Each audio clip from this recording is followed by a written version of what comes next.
Hi అండి, నేను మీ సంపూర్ణను. 5 పదార్థాలతోటి 10 నిమిషాల్లో రెడీ అయ్యేటువంటి చుక్కకూర పచ్చడి చేసుకుందాం రండి. కావలసిన పదార్థాలు: 2 ఆకుకూర కట్టలు, ఉల్లిపాయలు, ఎల్లిపాయ, పచ్చిమిర్చి, ఉప్పు. ఇందులో చింతపండు వేయాల్సిన అవసరం లేదండోయ్, ఎందుకంటే ఇది పులుపు ఉంటుంది. బాండి పెట్టి కాస్త నూనె వేసుకున్నానండి. ఈ కడిగినటువంటి చుక్క కూరను కట్ చేసుకొని ఈ నూనెలో వేయించేసుకోవాలి. దాంతో పాటు పచ్చిమిరపకాయలు కూడా వేసేసి మెత్తగా బాగా వేగనీయాలి.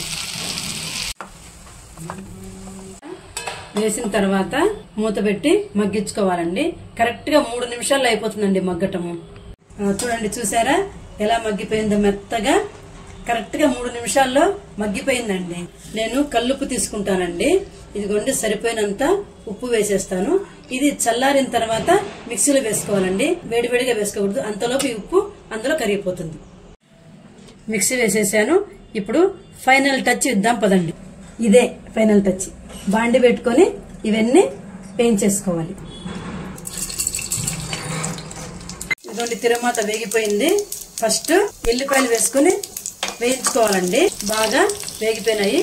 ఇప్పుడు కరివేపాకు, ఉల్లిపాయలు వేసేసుకొని కొంచెము వేగనియాలి. వేగిన తర్వాత పచ్చడిలో కలిపేసుకోవటమే. కాస్త ఇంగు కూడా వేసుకోవాలండి. తిరుమాతలో మంచి సువాసన వస్తుంది, టేస్ట్కి బాగుంటుంది. ఉల్లిపాయలు మరి మెత్తగా వేయకూడదండి, కొంచెము లైట్గా వేయించుకుంటే పచ్చళ్ళలో కలిపేసుకుంటే తింటూ ఉంటే నోటికి బాగా తగులుతూ ఉంటాయి, టేస్ట్గా ఉంటుంది పచ్చడి. వేయించుకున్న ఉల్లిపాయల్ని, ఎల్లిపాయల్ని అంతా ఇందులోకి తీసేసుకోవాలండి. పచ్చళ్ళలోకి కలిపేసి ఇంకా సర్వ్ చేసుకోవటమేనండి. చూడండి టేస్ట్ ఎలా ఉందో. నెయ్యి వేసుకుంటే బాగుంటుంది, కానీ నెయ్యి నేను వేసుకోలేదు.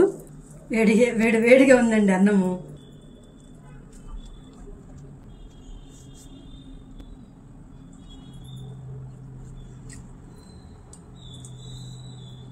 వావ్, సూపర్ అండి, చాలా బాగుంది. మీరు కూడా చుక్కకూర పచ్చడి చేసుకొని టేస్ట్ చేసి ఎలా ఉందో కామెంట్లో తెలియచేయండి.